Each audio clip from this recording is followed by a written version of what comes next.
भारत अखंड है, भारत का जन्म नहीं हुआ है। जिसका जन्म होता है वो डरता है मरने के लिए अखंड भारत की और अखंड सनातन की। तो प्रयागराज में भव्य कुंभ चल रहा है और इस कुंभ में संत समाज के बड़े संत भी हैं और यहीं से कई तरह की आवाजें भी उठ रही हैं। कुंभ को लेकर भी, सनातन बोर्ड को लेकर भी, सनातन को लेकर भी, हिंदुत्व को लेकर भी और राजनीति को लेकर भी। हमारे साथ इस वक्त, क्योंकि हम अलग अलग संतों से बात कर रहे हैं और जानने की कोशिश कर रहे हैं, हमारे साथ महाराज जी हैं वृंदानंद जी। उनसे समझते हैं कि सनातन बोर्ड को लेके वो क्या सोचते हैं, सनातन को लेके क्या सोचते हैं और अभी आखिर इसकी जो मांग उठ रही है, संत समाज जो मांग कर रहा है, उसकी क्या वजह है। महाराज जी, बड़ी जोर शोर के साथ एक आवाज उठ रही है कि भाई अगर वक्फ बोर्ड हो सकता है तो सनातन बोर्ड क्यों नहीं, इस पर आप क्या कहेंगे? सबसे पहले तो न्यूज इंडिया चैनल नंबर 1 का बहुत बहुत साधुवाद।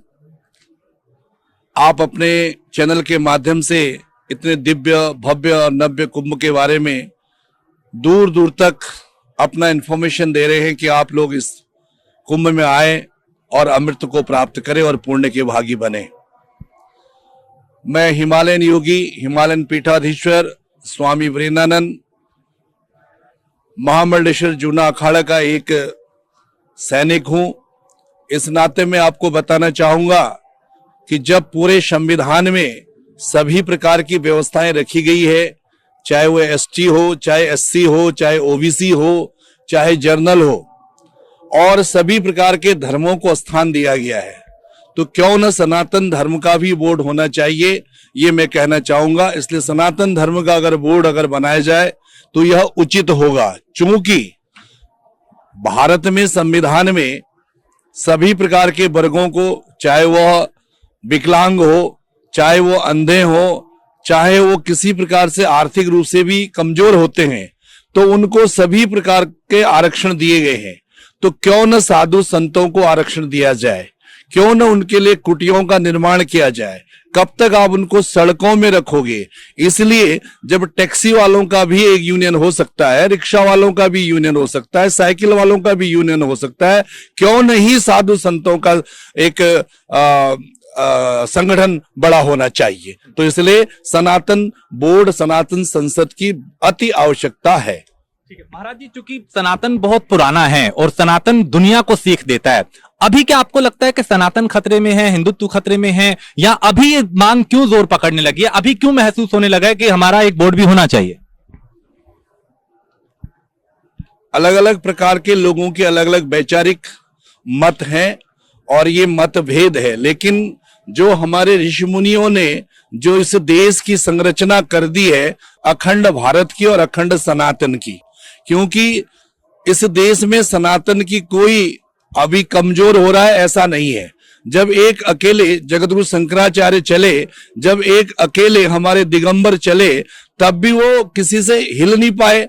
जहां पर आप देखते हैं कि अलाउद्दीन खिलजी ने 1764 में 30,000 सैनिकों को लेकर के हरिद्वार के मायादेवी मंदिर में प्रहार किया। उस समय हमारे मात्र केवल 3,000 नागा साधु थे, उन्होंने 2,000 लोगों ने बलिदान दे करके और उनको मार भगाया था। ऐसे सनातन धर्म की हम ये बात कर सकते हैं कि सनातन अखंड है, भारत अखंड है, भारत का जन्म नहीं हुआ है। जिसका जन्म होता है वो डरता है मरने के लिए। जैसे आज आपके सामने पाकिस्तान का जन्म हुआ है, बांग्लादेश का जन्म हुआ है, तो अब मरने की कगार में है, फिर वापस आपके पास लौट कर आ रहे हैं। ये सनातन है। क्योंकि महाराज जी, अगर अल्पसंख्यकों के लिए एक बोर्ड बन सकता है, वक्फ बोर्ड, तो क्या बहुत देर हो गई इस चीज को हमारी सरकारों ने सोचने में कि जो हिंदुस्तान की आत्मा है सनातन, उनके लिए जो साधु संत है उनके लिए एक अलग से बोर्ड होना चाहिए? क्या बहुत देरी हो गई है? बहुत पहले हो जाना चाहिए था।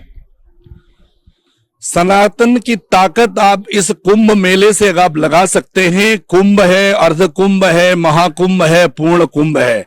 यह इस बात का द्योतक है कि यह विश्व कुंभ जब एक साधु मना सकता है तो उसको सनातन बोर्ड की कोई आवश्यकता नहीं है। आपके सामने देखिए, 45 करोड़ से लेकर 7 करोड़ तक की जनसंख्या जब नहाने के लिए एक साधु की आवाज में आ सकती है, तो सनातन बोर्ड तो बहुत छोटा हो जाएगा ना।